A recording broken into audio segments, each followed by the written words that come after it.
when it changes to looking at what's right with you. And if you build from that place, just like you would with a student, just because a student might be struggling, I'm not going to just go, well, that kid, I got to work with that kid. And when you change that, they feel that. When you share their strength, it boosts them up.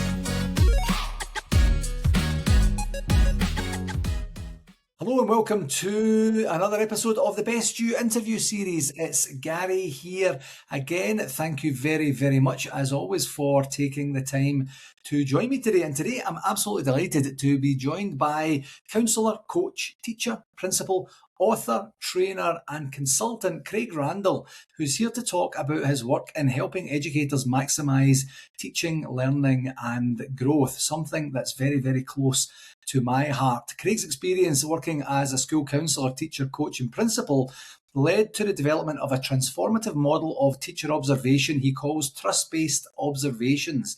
And this model focuses on strengths and building differentiated, trusting relationships with each teacher, resulting in creating work environments where teachers feel safe embracing taking risks and experimenting with new practices. Craig currently trains school leaders in trust-based observations, showing them how to lead impactful observations and reflective conversations. In addition, Craig also regularly speaks at conferences around the world. And Craig's book, Trust-Based Observations, Maximising Teacher and Student Learning, was published in 2020 and is a cornerstone of his work today. I am really, really looking forward to this conversation today, being in the education sector. Myself, Craig, thank you very much for joining me today. Thanks so much for having me on, Gary. I'm very excited for the opportunity.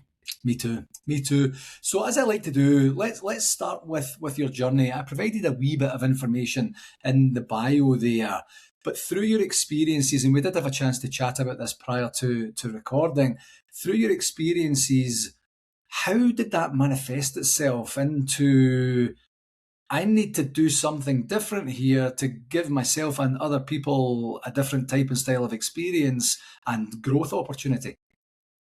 Yeah, I think it really, I mean, I never knew I was going to do this, never knew I was going to be a principal. I started out as a counselor, ended up doing some college basketball coaching, and then my spouse and I decided we wanted to do international school teaching. And when I was there, I think maybe it really started when the elementary principal said, Craig, I think you'd be a good principal. And I was probably reluctant at first, to be honest. And then I found a program. This is all pre-online because it was 2007, I think. And I found a school that would work with me living overseas. And really, I think, I mean, when I started the program, I didn't really like teacher observations. Even when they were done well, they felt like disconnected entities that were never related to the one previous or afterwards. So not really about growth. But I think it really started my very first day in my supervision class. And the man that's become my mentor and dear friend, Warren Aller, in the first day in class, he said, you have to be in classes every day. You have to be focusing on and sharing teaching strengths with them. You have to be building them up.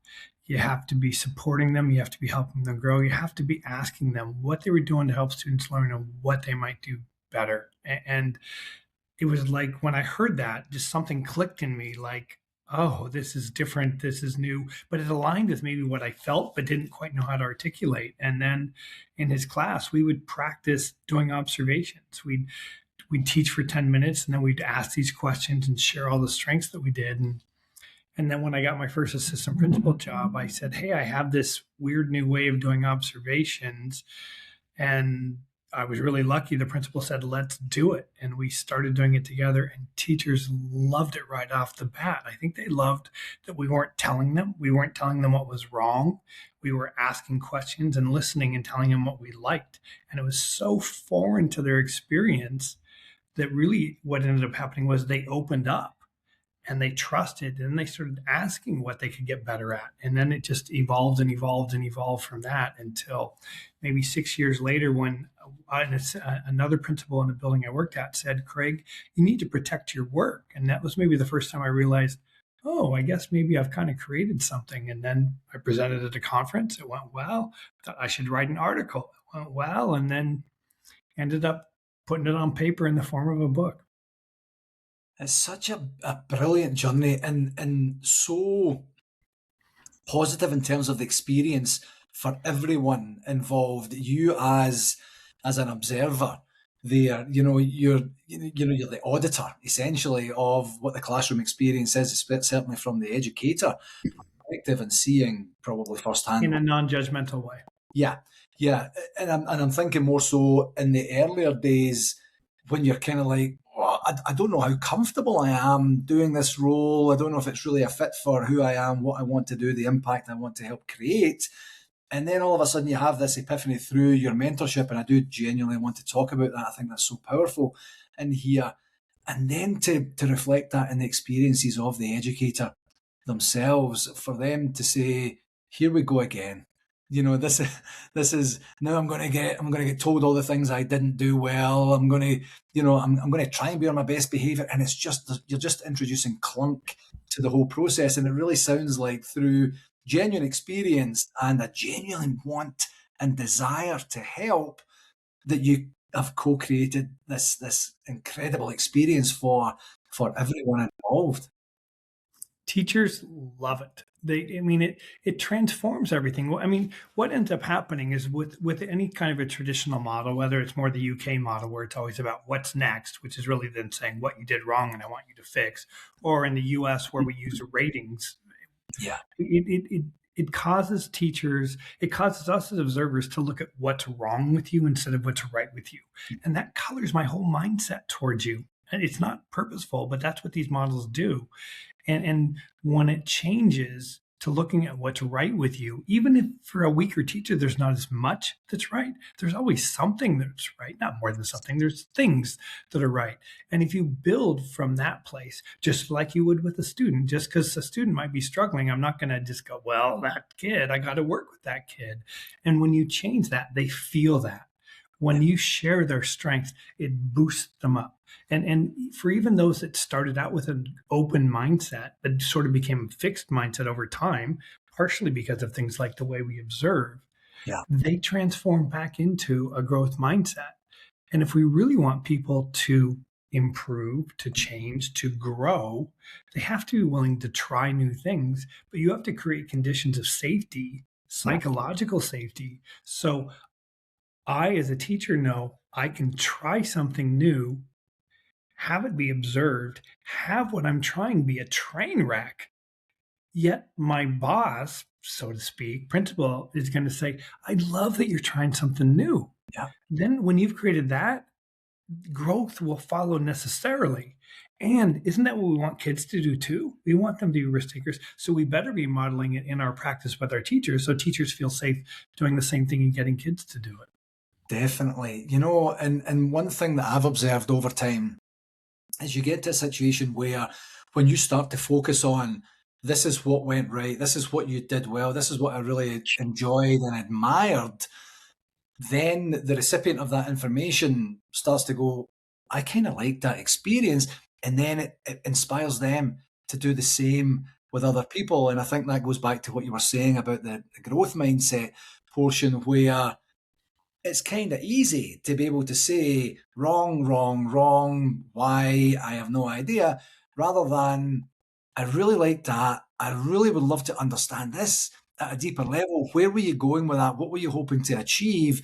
Let's work on, maybe some modifications that are going to get you the results that you were hoping for in the beginning. I absolutely love that, because I think it is inspirational, where once you have that positive feeling, you want to give that to other people. And it's just a natural byproduct of the positive experience too. And I'll just add one thing about the suggestion piece that you had. Maybe we work on this. Even that, though, is very by design, very different than what it traditionally is, because really no one likes to be told what to do. And oftentimes in schools, it's, hey, I'd like you to work on this, Mm, or I'd like you to work on this, and here's an article. But I mean, it just where's the support? mm, And so what we've done is we're very purposeful with our language because semantics matters. So our lens is always, we have 9 areas of teaching pedagogy, teaching moves that we look at when we're observing. And our lens is always, which one, if I help that teacher, would do the most to improve teaching and learning? So once we've maybe ascertained what that is, and after we've built trust, which takes time. So we don't even begin to offer suggestions generally until at least the 4th visit, because that trust takes time. And yeah. we see you once every 4 weeks.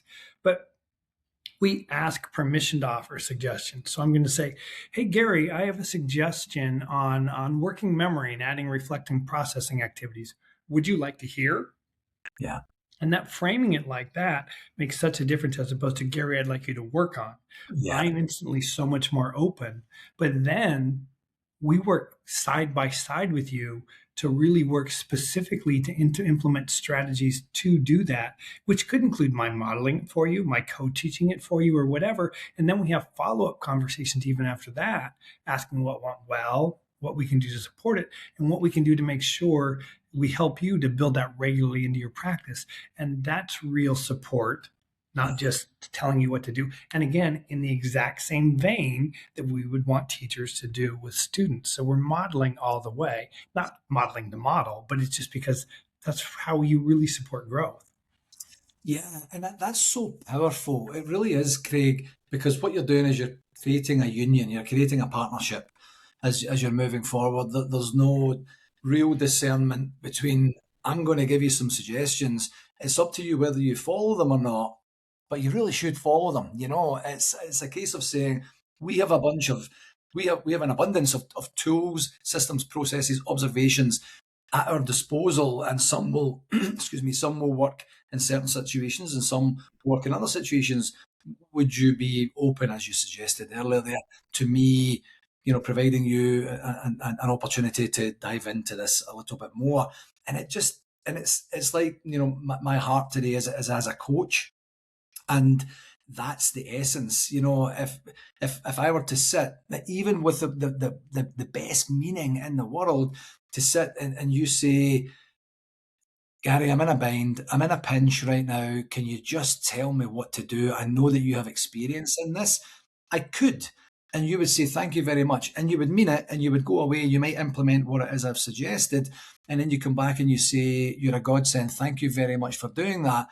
But what you've done there is you've created an unnecessary dependency, because you know that when Craig gets into a bind at some point in the future, he could call Gary and say, listen, just one more time, could you just give me a wee bit of advice on this?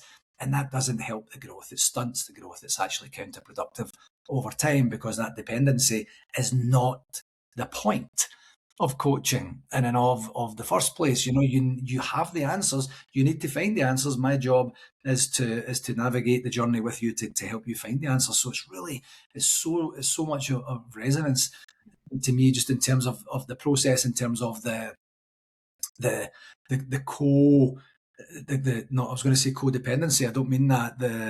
The actual partnership, the union there. It's there's not one dominant over the other, which is incredible. So during the initial question, you'd mentioned your mentor and the importance of mentorship, and the fact that you hadn't really had a mentor before that. I know that from our previous conversations, and with that said, you're doing well. You're fulfilling your dreams. You're moving forward in your career, but not quite as purposeful, not quite as targeted, not quite as pointed, and maybe dedicated as you can. Tell me about your mentorship experience, how it came about, and the profound effect it had on you. Yeah, I think as a kid we all would like a mentor, but I think sometimes as maybe a more quiet, shy kid who was well behaved and did decently in school, you kind of just get ignored because you're fine, right? So you never really had that person. And I mean, I'm fine, but and I think I've always been a person of passion, and I pursued like counseling and coaching because I was passionate about those. But just that day, he said those words, and they just like it just resonated. And then I think I never really thought about this before, but I think he saw my passion right away with what he was doing. And I think he saw my excitement at what he believes so deeply in. Yeah. He teaches people how to be principals all the time, but I think it's sometimes maybe, I'm not giving myself extra credit here, but maybe a little more rare where you see somebody that's totally into what you're into.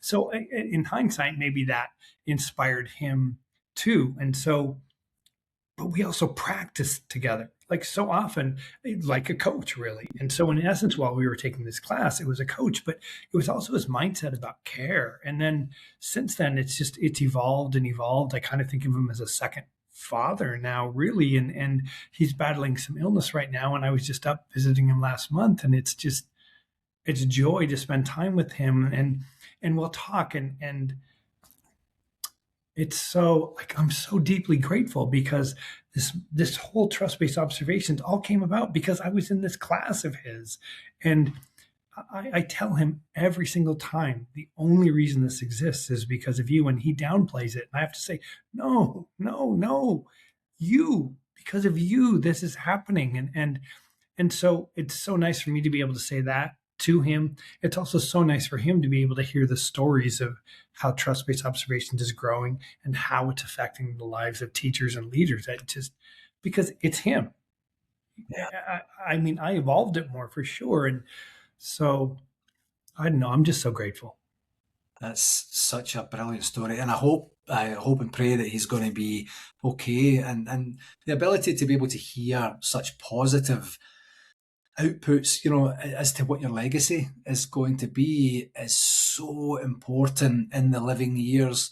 Because all too often these things aren't really observed in the living years at times, and people don't really truly know, and it's only after the fact. So it's such a wonderful gift and opportunity that you have to give him. And I know that he's downplaying it, but the message will be received, I'm sure, and there will be an element of pride in there, absolutely. And also, you mentioned earlier the two questions and you went over them fairly quickly. I'd really love to dive into these questions, why these questions, why they resonated with you, why they're so important, and what they're intended to do. I mean, one, I got the questions from him. So um, I think I'll just say the questions again. So the first question is, what were you doing? We say pedagogically speaking, and then we say, what strategies were you using? Because the word pedagogy doesn't resonate. So what were you doing pedagogically speaking? What strategies were you using to help students learn? And so, but I'm going to say this, everything about what we do is about trust and about little things that build trust. And so when we ask that question, sometimes people get nervous about it. And we always say, look, we definitely want to hear about the 20 minutes you were in there, but we know sometimes when we get observed, you'll think you just missed the best part or you left right before the best part. Yeah, And we always say, if that happened, tell us that too. And just making that little statement, yeah, that builds trust and it lets them be more relaxed. And if they feel like we saw a boring part of the lesson, which I'm not worried about, then they relax and then they feel more open to answer. But I think that first question, I think both questions really send a message of reflection is an expected part of practice. mhm, So I think that's part of it. But it's also like a lot of times people say, what were you doing? But what am I doing doesn't really tell me a lot. What were you doing to help students learn? yeah, That's more about the learning and the focus on the impact. So yes, it makes me think more specifically about my actions and how they're impacting people. So I think that's part of it. And I think it's also important because a lot of times teachers do what they do without necessarily thinking about it as much as I'd ideally like. yeah, But now when we ask that question, and then we'll always reframe their language into the language of teacher pedagogy. So we think that makes them more purposeful in their action and makes them think more about their practice. So like people often say like, oh, so when the kids started working on the project, I went around and make sure everybody understood what was going on. And I helped a few kids. And then there was a small group that you see when I pulled those kids aside, they were lost. So I went back and I retaught it to them. So they'll say it like that, but we'll say, oh, so you were checking for understanding, providing feedback, and differentiating your instruction. And they're like, oh, yeah, yeah, I guess I was. yeah, And then they start to think about it more purposefully like that. So that's the first question. The second question is we think is equally important. It's if you had the opportunity to reteach the lesson, what, if anything, might you do differently? And we add that if anything part because we don't want teachers to feel obligated because sometimes I'll see 20 minutes and I think it's brilliant. So we add another little trust piece in there. We just say teaching's hard. Sometimes when you teach, you nail it. When that happens, we want to celebrate it. I never want you to feel like you have to manufacture an answer to this question just because I'm asking. And at the same time, most of the time we tend to think, oh, I wish I would have, or next time I'm going to. And so those things, again, make teachers feel more comfortable. Yeah. And so then it just gets them. You'll often, it's not oftentimes. Sometimes people go, "Oh, I think it went pretty well, really," and then they'll go,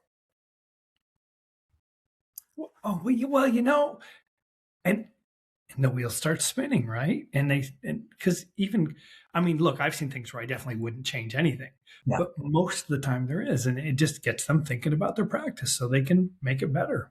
Yeah. Those micro feedback, a lot of times in life, feedback is provided either under duress or under particular conditions. We're going to have a feedback session. This is your performance review or something like that. And then as a segment, Mhm. there's an air of yeah, negativity potentially involved in that, especially if there's some surprising information that ends up being imparted to the other person. So when you get the micro feedback, when you get that constancy to say, as you mentioned, reflection is a key part of our job. And I really, it resonates so much with me, Craig, in terms of the work that I do. I teach, I write, I coach, I do business consulting, project management, a whole bunch of different things, and I'm very fortunate to have so many strings to my bow.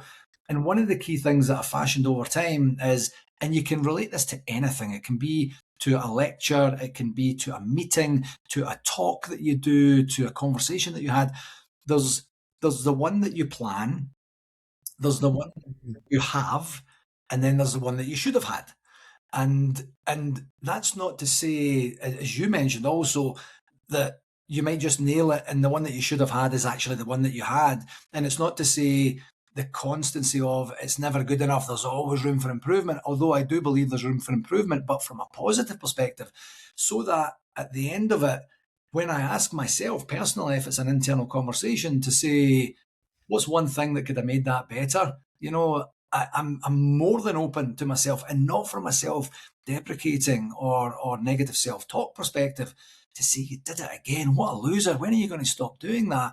But it's a case of, I probably overdid that topic. They got it the first time. I didn't need to repeat it another two times. I could have moved on and used that time real estate for the topic that actually, as it turns out, they were struggling with, which I didn't think they would be.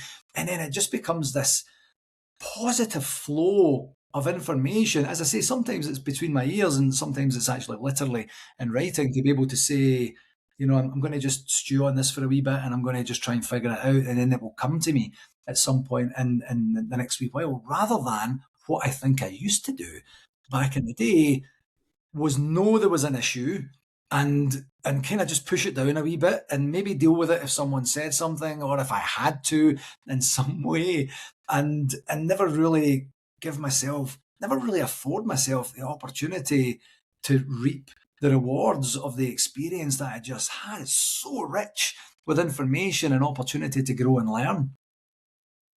I mean, I agree. I one of the things that happens to me every single week when I'm training a school is I learn something that makes trust-based observations better. And every week somebody will say something, a little thing pops up. I watch a teacher do something I haven't seen before, so we add that to the form or whatever. So it happens every single week. And the thing is, like, no matter who we all have blind spots. And I always say, like, one of the things when we talked earlier about the areas that we're going to work on with the teacher, we always say it's great that teachers want to work on something, but sometimes what they want to work on isn't the thing that's going to have the greatest impact. And because they've got a blind spot. And my example to the school leaders is I'm the guy that developed trust based observations, and I have so many blind spots that every single week I learn what one or more of those is to make it better. So it's also, I think it's good to get outside feedback from that same thing when it's framed in that constructive, positive, supported, trusted way, because we all have things that it's great that we have self reflection, and the things you were saying and the things I discover on my own are great, but boy, the outside stuff can be really, because I'm missing it and I need somebody else to point it out to me. Yes, definitely. Do you see, in terms of results, and I want to talk about results and measurement criteria and such in a second here, but in terms of results, is there a particular demographic of teachers or educators that are more impacted by, or you see the best, if I could say, in inverted commas, results from? Is it newer teachers? Is it teachers who are at the midway point in their career? Or is it the more tenured? Or do you have a bit of a mean, and the impact is somewhat universal? Not like that, really. I think because you'll see teachers that are first year teachers that are naturals. That's not the norm, right? Because we're learning, but you get those ones that are. You see, you see people early on mid that are so, and you see excellent teaching everywhere, and you're never going to see a building where every single teacher is an A teacher. It's just that's just not the way it works. But I think if you were to look at through lines, passion, I think a deep understanding of relationship and care for kids, like getting to know them on an individual basis. I think having you have to have good classroom management. I mean, it's just because without it, it just doesn't function. And then I think you have to have just an ever growing toolkit of strategies that I use to help kids grow. But I think also like a key factor is engagement. Like, what am I doing to make the learning not fluff engagement, but that pulls the kids into the learning, that makes them curious, that makes them think, that makes them problem solve on their own, and it involves every kid, so nobody's hiding. And so those are maybe through lines in every teacher I've seen that's like a really, really amazing teacher. And look, most teachers have most of those things anyway. And, but yeah, that's, I think, what stands out most to me. Yeah, and it's one of these. I ask out of genuine curiosity to see if there are people maybe somewhat resistant to saying, "I know what you're doing. I appreciate it more than the typical observation or audit process, but it's just not for me. I'm too long in Mm, the tooth. I'm coming to the end here. Like whatever their particular it's a personal." great question. And so, look, I think we all get into teaching because we want to make a difference in the lives of young people. Yeah, And I think for a percentage of teachers, not insignificant, but I definitely wouldn't say majority, we can become more fixed mindset from growth mindset along the way. And there's lots of reasons for that. It could be the way we observe teachers. It could be a tyrannical boss. It could be just my own baggage from home because we all have that. What we find is as we work to build that trust, and there's very specific actions, which I gave you a couple of examples of, and the frequency with which we see you, usually by the fourth visit, and there's a couple of rare exceptions where it takes longer than that, what we find is people with fixed mindsets, because we built trust, because we focused on strength and built from their strengths, they switch and they move back to growth mindset. And so, look, could there be the rarest of rare, like one out of 1,000 teachers that, but that's more on them at that point. But everyone else, they really change back into really being open to growth and making changes to grow their practice. And sometimes, like it, I think rarely, maybe it re-inspires some of them because they feel supported. Who doesn't want to be appreciated? Research says 75% of people leave their work because they don't feel appreciated. If I'm telling you what's next all the time, or I'm giving you a score every time, that doesn't make you feel appreciated. yeah.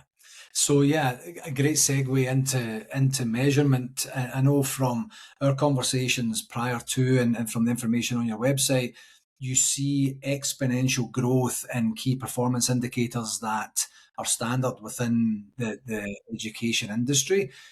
What's the importance of measurement in terms of trust-based observation, and where do you see, what sort of benefits and what sort of incremental growth are you seeing in terms of the positivity of the numbers? I mean, look, we're new, so we're still compiling some of that. I think the one that stands out most recently is a district we worked with in California. And after they'd had a full year of implementation, they saw the number of kids that reached proficient in math rise by 7.25% just in 1 year, which it's people get excited about 1 or 2%. Yeah. And in language arts, ELA, English, whatever you want to call it, they had 12.75%, which is pretty crazy. Those are our big numbers like that. I think what we're even seeing just more consistently regularly is just people talking to us about how the culture is changing and how teachers are way more willing to take risks, and so I and that matters with everything. But and I think maybe, I mean, really what we're looking for is we're looking for some big foundation to take us on as a research project so we can really get some long-term data to show, look, this works better than what we're doing now. But I'm the new guy in the block, so it takes time. It does indeed. And some other byproducts, thinking from a corporate perspective, you had mentioned earlier the tyrannical boss and, situations for when people are leaving. There are student numbers to be absolutely, used or observed to see if what we're doing is working in terms of the proficiency or not.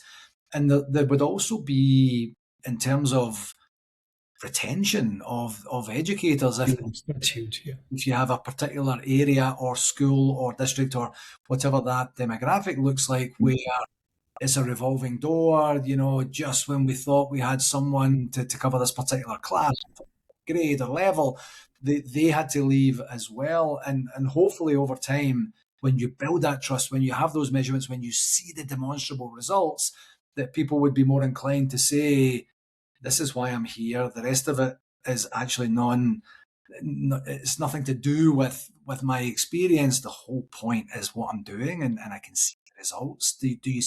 Have you seen any? For sure. We get a lot of feedback that teachers are happier, teachers that were going to leave stay, teachers saying, wow, I'm never leaving this school. And look, we've got a teacher shortage worldwide. And I know there's research in the UK regarding Ofsted that shows that factors significantly into teachers leaving the profession, good teachers leaving the profession. And so, yeah, when you feel appreciated, when your strengths are noticed, you're happier and you want to stay. And it affects the whole culture of the whole building. And so, yeah, it's a better work environment. Definitely. When you feel like you're making a difference, being appreciated is very important. But when you feel that when your efforts are being rewarded, and I don't mean numerically or from a salary perspective, but when you see the fruits of your labour, I imagine it's this self-fulfilling prophecy thing where you end up in a situation where you're like, that's why I'm doing what I'm doing. It's for those wins, for those, and not measured by a number of percentage gains or anything, but it might be that, but the opportunity to look into a child's eyes and see that you got it, that I did spend that extra wee bit of time that I might not have earlier being distracted by the other things that's going on in the classroom or possibly even in the staff room or whatever that looks like too. So very, very interesting. When we chatted before, Craig, as we were setting up the conversation, we talked about collective teacher efficacy. Yeah. And it was something so poignant to me that I wrote it down, and I would love you to explain what you mean by that term. Sure. There's a guy in education named John Hattie, and he did a bunch of research and he went and looked at meta studies on all the different factors that play into learning. And then he was able to, through these meta studies, to determine effect size. And he says anything of 0.4 or above is significant. And so what he found is the highest by quite a significant amount is what we call collective teacher efficacy, and it's a 1.6. So that's 4 times the 0.4. And so, and he's actually said that trust-based observations is collective teacher efficacy in action. And so really what it is when it's as an individual and as a team, grade level or department team, and or as a whole school, it's when we're working to help each other get better. And I'm not just on a silo, I help each other. And like we actually, I told you before about offering suggestions, there was a young man that we observed not too long ago, and we offered him a suggestion and helped him work through a cooperative learning strategy to help literature study to be more impactful and engaging for everyone. And it went amazingly well. So well that the kids came back from recess and said, "Can we keep doing it?" I mean, come on, that's crazy. But the part, the collective teacher efficacy part is when I was talking to him a couple weeks later, he said, "Oh, Craig, the following Tuesday, we had our grade level meeting, and I was telling all the other teachers on my grade level team about it. Then I showed them exactly how I did it, and now the whole team's doing it." Yeah, Like that's what happens. One person ends up impacting the other, and it all the whole thing, the whole trust piece, though, makes them comfortable enough to embrace the suggestion, the way we support that suggestion, and all of a sudden, teachers start working together to support each other. And so, when you do that, and you create opportunities for that, and we have other ways that we do that too. That's when you're getting that, and that's when you're going to see that biggest effect size on improved teaching and learning. absolutely. That collective growth and that excitement, having that atmosphere enough to share. I had a breakthrough in class today. I had an unexpected positive outcome from this thing, and I would like to share. And people are absorbing it and saying, "Oh, I wonder if that would work for me. I haven't experienced that. I'm going to maybe give that a go. Can you tell me a bit more about it?" Then the conversations are much more productive, much more positive than, "Can you believe what they've done again? The funding has been cut. We don't have the supplies. The substitute teaching assistant didn't come in." That are like, whatever else would happen in terms of daily classroom. I'll just add a piece to that too. Is that when you in I don't know how in the UK, but in the US they've added merit pay. So based on what your student scores are, you can get extra pay, and it's not even that much. Maybe $2,000-3,000 or whatever. But the research shows as soon as I put merit pay into it, that discovery that teacher had that was so good, he's not going to share that with other people because then he might not get the merit pay because they are. And so it's a massive difference in what's going to happen to a school's improvement.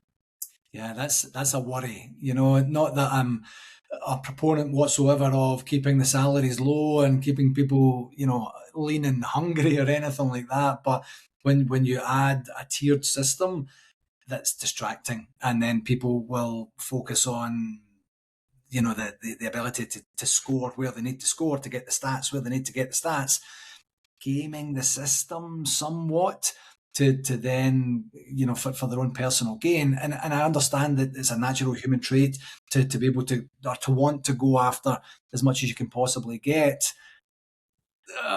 It's when you add, I mean, back to measurement, when you add the right type and style of measurement into play, then you're going to be in a much better situation because everyone is collectively looking to grow. If you add something that is intended to be good but ends up being detrimental in the short to medium to longer term, you've just missed the boat, and that makes me a wee bit sad, I have to say. It, it, we're Different. trying to do it different. Yeah, absolutely, absolutely. So, as you know, Craig, this is called the Best You podcast, and what I do is I take an opportunity to ask each guest, what's one regular practice that Craig employs to give him the best opportunity to be the best version of himself each and every day? I think I'm going to say two. Is one is just resilience. And I mean, I'm trying to grow this thing competing against a world that's been doing something else for 25 years. And I run into obstacles all the time. And I think, oh, this is going to be the big thing. And then it doesn't quite get there or whatever. And so but you got to keep plugging away. I mean, if you believe in something and you're passionate about it, even it's okay to get down because that's normal, but then you got to keep pushing and fighting. So I think that's maybe a mindset Yeah, piece. And then I was thinking about this question, and I mean, work's hard, and energy that you have for work is important. And I live out of a suitcase a lot, and I'm staying in hotels a lot. And so this is probably going to sound silly, but like for me, it's exercise. And I am a Monday through Friday, go to the gym. Sometimes when I'm on the road, it's the hotel gym. And even with that though, like doing my workouts on my own is hard. So I go to class when I'm home, but even when I'm on the road, I have them send me the workouts, and that helps me. So I don't have to do extra time, but putting in that time, it keeps me energized. And when you're on the road, or but any job you have, it makes you, it works hard, and you have to find ways to give yourself energy to keep doing your work with passion. So for me, that's what it is. Absolutely. I love the fact that exercise is in there. It doesn't sound silly at all. It's something absolutely that's so important to fuel us. In terms of the resiliency factor, do you have particular practices that you have to give you that opportunity to feel what you feel, take the lesson from it, and move forward? You know, it's part of the growth process, it's part of the healing process. Is there a specific mantra you use, or a reading that you do, or anything? I mean, I do meditation. I wish I could tell you as regular with it as I'd like to be. Maybe one thing that I do is I've done some work with EMDR type counseling therapy, and she has this thing called a thought tracking sheet, and it allows us to go through when something's gone wrong and process it, because sometimes we can get a negative mindset about it and view things through a lens that's not necessarily accurate. And as you go through and you look at the problem and then look at maybe what's the core problem and what caused your mind to get to that point, Yeah, and then you compare that to the actual reality on the ground, we realize our mind sometimes works against us. Maybe it's the amygdala or whatever, and it lets you come back to a grounded, more centered place. So I don't do that regularly, but when I notice that feeling that something's up, then I'll use that to help myself get back centered again. fabulous. Excellent. This has been a tremendous conversation, Craig. I knew it was going to be. Before I let you go, where can people find out more about you? Well, the website is trustbased, TRUSTBASED, trustbased.com. So you can find out there. The book's on Amazon, Trust Based Observations. And you can just email me at craig@trustbased.com. And I'm on, social media, and my handle's always at trustbased.craig. So any of those will work. Fabulous. And I'll put those in the show notes as well. Craig, thanks a million for coming on the show. I've learned a lot today and absolutely thoroughly enjoyed it. Thanks, Gary. I really appreciated the conversation. It was fun.